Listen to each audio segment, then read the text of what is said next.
Welcome to பண்ட்ரி study. நான் கார்த்திக் ராமச்சந்திரன் பேசுகிறேங்க. இன்றைக்கி நம்ம வரப்போகிற டிஎன்பிஎஸ்சி குரூப் 2 அண்ட் குரூப் 1 எக்ஸாமுக்கான இம்பார்ட்டன்ட் பிடிஎஃப் கம்பைலேஷனை பார்த்துக்கிட்டு இருக்கோம். ப்ரீவியஸ் இயர் கொஸ்டின் உங்களுக்கு தெரியும், கேள்விப்பட்டிருப்பீங்க. ப்ரீவியஸ் இயர் கொஸ்டின் எந்த அளவுக்கு நமக்கு ஹெல்ப்ஃபுல்லாக இருக்கும் அப்படின்னு சொல்லிட்டு நீங்கள் பார்த்தீங்கன்னா 7053 கொஸ்டின் இருக்குது. 2019 2024 கடைசியாக டிஎன்பிஎஸ்சி ஜூன் மாதம் இந்த குரூப் 4 எக்ஸாம் கண்டக்ட் பண்ணாங்க. அது வரைக்கும் நம்ம கவர் பண்ணிட்டோம். சப்ஜெக்ட் வைஸ் இருக்கும். History, geography, INM, polity, science, economy, unit 8 and unit 9 சொல்லிட்டு இது யூனிட் 8ல் இருக்கிறதுல திருக்குறள் மட்டும் தனி பிடிஎஃபாக இங்கே இருக்கும். சரிங்களா? திருக்குறளை நம்ம அங்கே மிக்ஸ் பண்ணலை. ஏன்னா திருக்குறள் நிறைய பேர் டிஃபிகல்ட்டுன்னு ஃபீல் பண்ணுறாங்க. அதனால் நம்ம அதை தனியாக வச்சிட்டோம். சரிங்களா? இப்போ இதே ரோவில் இந்த ஆப்டிடியூட் ப்ரீவியஸ் இயர் கொஸ்டின் இது டாபிக் வைஸ் இருக்கும். எல்லாமே குரூப் 4 வரைக்கும் அப்டேட்டட். அப்புறம் ரொம்ப ரொம்ப முக்கியம், அந்த பொதுத்தமிழ் நம்ம நல்லா அனாலிசிஸ் பண்ணி இந்த 52 டாப்பிக்கையும் எடுத்து பிரித்து வச்சுருந்தோங்க. சரிங்களா? இது பார்த்திங்கன்னா அந்த இலக்கியம் எப்படி இருக்குது பாருங்கள். 1361 கொஸ்டின். இதை நம்ம இன்டெப்த்தாக அனாலிசிஸ் பண்ணியிருக்கோம். ஒன்று அறநூல்கள்னால் அறநூல்கள்னு சொல்லிட்டு 144 இருக்காது, அறநூல்களுக்குள்ளே இருக்கிறதும் இருக்கும் அதில். சரிங்களா? அடுத்து ஜென்ரல் இங்கிலீஷ் ஸ்டூடெண்ட்ஸ்க்கும் நம்ம கம்பைல் பண்ணி வச்சுருக்கோம். நடந்து முடிஞ்ச குரூப் 4ல் ஜென்ரல் இங்கிலீஷும் இருந்துச்சு, பட் ஃபார் டிசபிலிட்டி ஸ்டூடெண்ட்ஸ்க்கு மட்டும் வச்சுருந்தாங்க.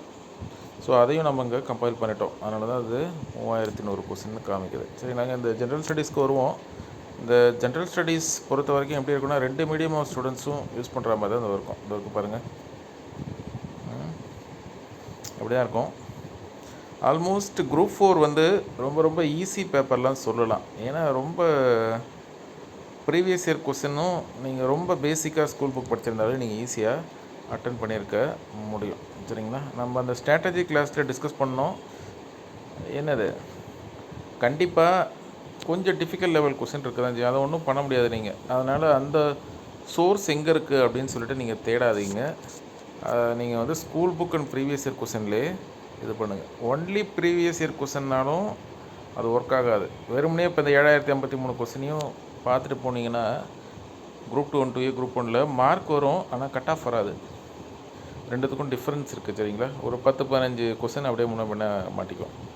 அதனால தான் நீங்கள் என்ன பண்ணுங்கள், வேர் டு ஸ்டடி நம்ம ப்ரொவைட் பண்ணுறோம் ஃபார் ஜென்ரல் ஸ்டடீஸ், பொதுத்தமிழ், ஜென்ரல் இங்கிலீஷு, மென்டல் எபிலிட்டி எல்லாத்துக்கும். நீங்கள் அதை யூஸ் பண்ணி ஸ்கூல் புக்கில் பார்த்துட்டு நோட்ஸ் எடுத்து வச்சுக்கிட்டு அதுக்கப்புறமா இந்த ப்ரீவியஸ் இயர் கொஸ்டினை பார்க்கணும். அப்போ தான் ஒர்க் ஆகும். இதே தான் எல்லாத்துக்கும். இப்போ நீங்கள் அந்த ஆப்டிடியூட் எடுக்கிறீங்கன்னா வெறுமனே இந்த எல்சிஎம் என்சிஎஃப் 253 கொஸ்டின் பார்க்குற மாதிரி தான் போதும். பட் இந்த 575 பார்த்தா போதும். பட் இருந்தாலும் ஸ்கூல் புக்கை பார்த்துட்டு பாருங்கள், அதான் பெஸ்ட்டு. சரிங்களா? இதை பாருங்கள். யார் யார் இன்ட்ரெஸ்டடோ எனக்கு இந்த நம்பருக்கு வாட்ஸ்அப் பண்ணுங்கள்.